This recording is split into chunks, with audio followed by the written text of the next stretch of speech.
लगातार ये अटकलें लगाई जाती रहीं कि यहाँ निकाय चुनाव कब होंगे, यहाँ संगठन चुनाव के पहले निकाय चुनाव हो जाएंगे या निकाय चुनाव के बाद तक प्रक्रिया चलेगी। साथ में ये भी कयास लगने लगे कि क्या मंत्रिमंडल विस्तार आचार संहिता से पहले होगा या फिर इसके लिए इंतजार करना पड़ेगा। मुख्यमंत्री ने दिल्ली से लौटकर कहा था कि अभी और इंतजार करना पड़ेगा, लेकिन सूत्रों से मिली जानकारी अब कहती है कि साय मंत्रिमंडल में 2 या 3 विधायक जल्दी ही जगह पा सकते हैं, जल्दी ही उनका शपथ ग्रहण हो सकता है। सूत्र ये तक बता रहे हैं कि राजभवन में शपथ ग्रहण की तैयारियां शुरू हो चुकी हैं। स्टेट गैराज में जहां मंत्रियों के लिए गाड़ियां बुक की जाती, तैयार की जाती हैं, वहां भी इस बात के निर्देश हैं कि गाड़ियों को तैयार किया जाए। राज्यपाल 2 दिवसीय जगदलपुर दौरे पर जा रहे थे, लेकिन वो दौरा रद्द हो गया। हालांकि कारण उसका मौसम को बताया गया। 27 दिसंबर को भाजपा प्रभारी नितिन नबीन सुबह 9 बजे रायपुर आ रहे हैं और इन सारी अटकलों कहें या संभावनाएं कहें, इन सब के बीच में मुख्यमंत्री विष्णु देसाई ने फिर कहा मंत्रिमंडल विस्तार तो करना ही है, क्योंकि इसमें 2 जगह खाली हैं। एक मंत्री सांसद बन चुके हैं, लेकिन अभी थोड़ा इंतजार करना होगा। इस पर पूर्व मंत्री अमरजीत भगत ने टिप्पणी की, प्रतिक्रिया दी, कहा कि छत्तीसगढ़ में मंत्रिमंडल को लेकर कशमकश है, जो कुछ तय होता है सब दिल्ली से होता है। तो आज मंत्रिमंडल विस्तार को लेकर तब और चर्चाओं को बल मिला जब पता चला सूत्रों के मुताबिक कि राजभवन में तैयारी है। जब महामहिम का जो दौरा था जगदलपुर का, प्रदेश के राज्यपाल महोदय का, वो रद्द किया गया। हालांकि उसकी वजह मौसम की खराबी बताई गई, लेकिन आज से दौरा शुरू होना था। इस दौरे को फिलहाल कैंसिल किया गया, रद्द किया गया। दूसरी तरफ स्टेट गैराज, जहां मंत्रियों के लिए व्हीकल सरकार उपलब्ध कराती है, तैयार कराती है, कोई भी नया मंत्री जब बनता है तो स्टेट गैराज में उसकी तैयारियां देखी जाती हैं। वो तैयारियों के बारे में भी सूत्र बताते हैं कि वहां निर्देश मिला है। लेकिन क्या ये संकेत हैं वाकई 31 तारीख के पहले मंत्रिमंडल विस्तार के? अब अगर विस्तार हो रहा है तो संभावित चेहरों की चर्चा चलेगी। तो ये 3 बड़े फेस हैं जो अलग अलग जोन या हम कहें जो यहाँ मुख्यालय हैं, अलग अलग सेंटर्स हैं, उनको संतुष्ट करने वाले वर्गों के और क्षेत्रों के समीकरणों को साधने वाले हिसाब से अगर आप देखें तो 3 नाम उभर कर सामने आते हैं।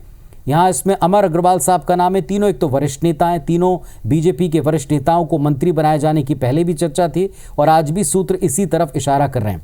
एक अमर अग्रवाल का नाम है और वे बिलासपुर से आते हैं, पूर्व में मंत्री रहे हैं, पिछली रमन कैबिनेट का हिस्सा रहे हैं, बड़े ही सीनियर हैं, काफ़ी तजुर्बेकार हैं।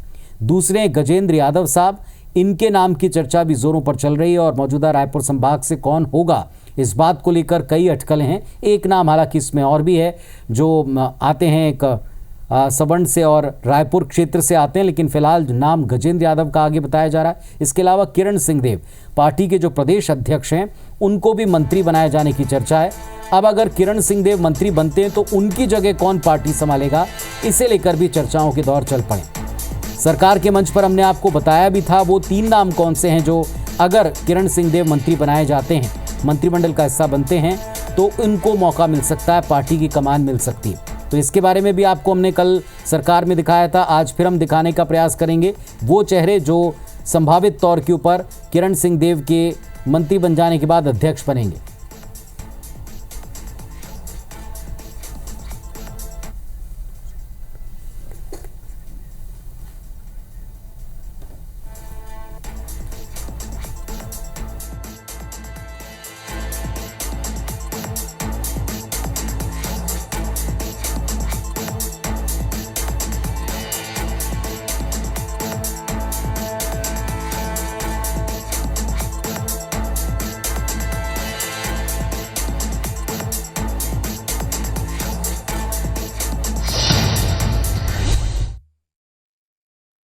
है कि मंत्रिमंडल का विस्तार हो जाएगा, शपथ ग्रहण भी हो जाएगा, 1-2 दिन में तैयारियां भी शुरू हो चुकी है इस तरह की। अब वो तो होगा ही, करना ही है, लेकिन थोड़ा इंतजार तो करना पड़ेगा। जब तक नहीं होता है तब तो इंतजार करना ही पड़ेगा। छत्तीसगढ़ में मंत्रिमंडल को लेकर के कसमकस की स्थिति है ना, आपसी खींचतान है कि माननीय मुख्यमंत्री जिसमें बार बार यही कह रहे हैं कि और इंतज़ार करना पड़ेगा।